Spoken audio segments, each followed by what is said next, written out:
चिराग पासवान को शुरू से ही भरोसा था कि प्रधानमंत्री नरेंद्र मोदी उन्हें अपना हनुमान मानते हैं और आज नहीं तो कल उनका आशीर्वाद उन्हें मिलेगा। आशीर्वाद यात्रा पर निकले चिराग पासवान को बिहार की जनता और कई नेताओं का आशीर्वाद तो मिल गया था, लेकिन जब तक उन्हें प्रधानमंत्री नरेंद्र मोदी का आशीर्वाद नहीं मिला था तब तक वो इस बात को लेकर के और ज़्यादा मेहनत करने की बात सोच रहे थे, जो लगातार उन्होंने कहा भी था कि प्रधानमंत्री नरेंद्र मोदी आज नहीं तो कल उनकी हकीकत को ज़रूर समझेंगे। अब कहीं ना कहीं चिराग पासवान को सिग्नल दे दिया है प्रधानमंत्री नरेंद्र मोदी ने, और जो चिराग पासवान को भरोसा था उस भरोसे की भी जीत हुई है।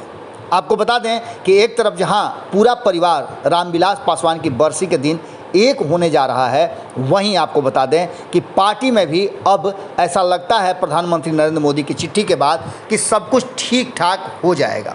आपको बता दें कि प्रधानमंत्री नरेंद्र मोदी ने रामविलास पासवान की बरसी के अवसर पर हालांकि पटना आने का तो कोई बात नहीं कहा है, लेकिन उन्होंने चिट्ठी लिख करके जिस तरह से रामविलास पासवान के कार्यकाल का वर्णन किया है और जो चिट्ठी लिख करके चिराग पासवान को संदेश दिया है, उसने साफ कर दिया है कि कहीं ना कहीं भारतीय जनता पार्टी को भी इस बात का एहसास हो गया है कि जो कुछ भी पिछले दिनों घटनाक्रम हुआ एलजेपी को लेकर के और चिराग पासवान को लेकर के, वो ठीक नहीं था।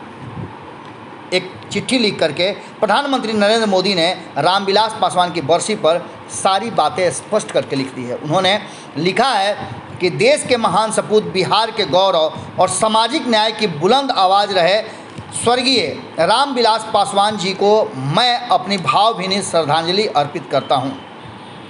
इसके साथ ही उन्होंने बहुत सारी बातें लिखी हैं, लेकिन इन बातों में जो सबसे महत्वपूर्ण बात है, उन्होंने चिराग पासवान के लिए लिखा है कि हमेशा उनके मुस्कुराते हुए चेहरे को देख करके उन्हें भुलाया नहीं जा सकता है।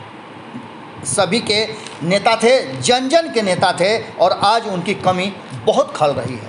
कहीं ना कहीं उन्होंने ये भी बात लिखी है कि चिराग पासवान में वो रामविलास पासवान की छवि देखते हैं।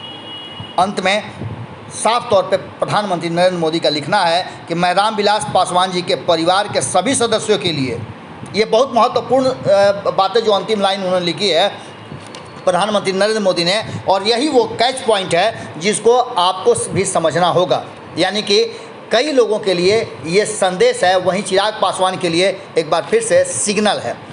प्रधानमंत्री नरेंद्र मोदी ने अपनी चिट्ठी के अंतिम लाइन में लिखा है कि मैं रामविलास पासवान जी के परिवार के सभी सदस्यों के लिए, उनके सभी समर्थकों के लिए बेहतर स्वास्थ्य और सुख समृद्धि की कामना करता हूं। अब इस बात को लेकर के कहीं ना कहीं एक बात तो तय नज़र आ रही है कि चिराग पासवान के लिए ये संदेश बिल्कुल ही आप मान के चलिए कि आने वाले राजनीतिक को देखते हुए और जिस तरह से बिहार में एनडीए का जो वर्तमान हालात है उसको देखते हुए चिराग पासवान के लिए कई द्वार खुलते नज़र आ रहे हैं। जहां एक तरफ विपक्ष चिराग पासवान को हाथों हाथ उठाने के लिए तैयार है, वहीं पशुपति कुमार पारस भी धीरे धीरे कहीं ना कहीं अब अपनी गलती का एहसास करते हुए वापसी का इंतज़ार कर रहे हैं और उसका माहौल देखना चाह रहे हैं। वहीं आपको बता दें प्रधानमंत्री के इस पत्र के बाद एक बात तो तय हो जाती है कि चिराग पासवान ने अपने आशीर्वाद यात्रा के दौरान जितने भी आशीर्वाद लिए हों उसमें प्रधानमंत्री नरेंद्र मोदी के आशीर्वाद की जो उनकी इच्छा थी वो पूरी हो गई है, और इसके माध्यम से कहीं ना कहीं प्रधानमंत्री नरेंद्र मोदी ने एक सिग्नल भी दे दिया है जो बड़ा ही सही वाइब दे रहा है चिराग पासवान के लिए, और चिराग पासवान जो चाहते थे उन्हें मन की मुराद मिल गई है। जुड़े रहिए भारत लाइव के साथ, खबरें लगातार जारी हैं। हमारा पूरा ध्यान बिहार में होने वाली हर छोटी बड़ी घटनाओं पर है, आपका ध्यान भारत लाइव पे होना चाहिए। बहुत बहुत धन्यवाद। अगर ये वीडियो पसंद आई और वह बिहार के राजनीति और बिहारियत से सरोकार रखेनी तो सब्सक्राइब बटन दबा के चैनल के सब्सक्राइब कर ली। ओजे एगो घंटी बा, ओकरा बटन दबा देला से कुल सटीक और मारक खबर रुआ मुफ्त में मिल जाई।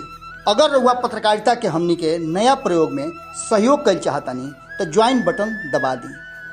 पेटीएम नंबर नोट कर ली 9386816700। धन्यवाद।